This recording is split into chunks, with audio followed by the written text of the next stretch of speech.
Garlic butter prawns செய்யலாமா? Clean பண்ண எறாவை ஒரு பவுலில் வச்சுக்கலாம். 1/2 ஸ்பூன் சில்லி பவுடர் சேர்த்துக்கலாம். பெப்பர் 1/4 ஸ்பூன், 1/4 ஸ்பூன் உப்பு, கரம் மசாலா 1/4 ஸ்பூன்.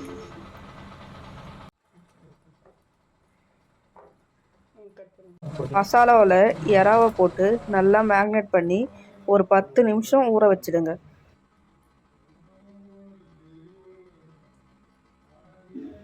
கேஸை ஆன் பண்ணி வானல் வச்சு தேவையான அளவு எண்ணெய் ஊற்றிக்கலாம்.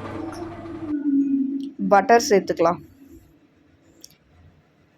பட்டரில் நம்ம மேக்னேட் பண்ணி வச்ச ப்ரான்ஸை ஒன்று ஒன்றா எடுத்து சேர்த்துக்கலாம்.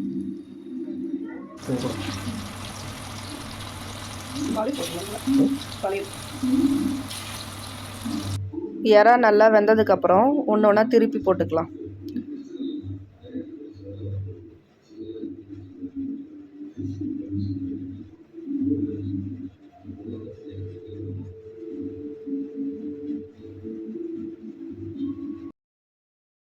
எறா நல்லா வெந்ததுக்கப்புறம் ஒரு பிளேட்டில் மாற்றிக்கலாம்.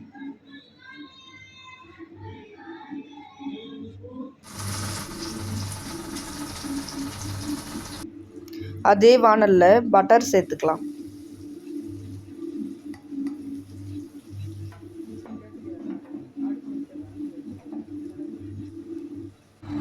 பொடியாக நறுக்கி வச்ச பூண்டு சேர்த்து நல்லா வதக்கி விடுங்க.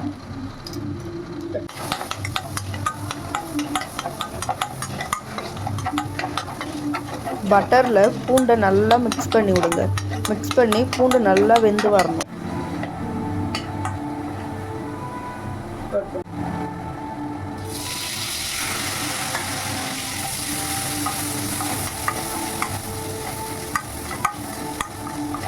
அரை லெமன் ஜூஸ் புழிஞ்சு வச்சுருக்கேன், அதை ஆட் பண்ணிக்கலாம்.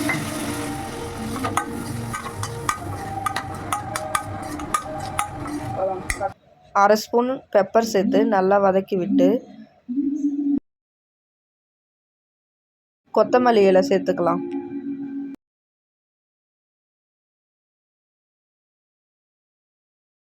Butter, garlic, coriander leaf, prawns எல்லாம் சேர்ந்து நல்லா வதங்கினதுக்கப்புறம் கார்லிக் பட்டர் ப்ரான் ரெடி. நீங்களும் வீட்டில் ட்ரை பண்ணி பாருங்கள். ஒரு தடவை செஞ்சால் திரும்ப திரும்ப செஞ்சு சாப்பிடுவீங்க.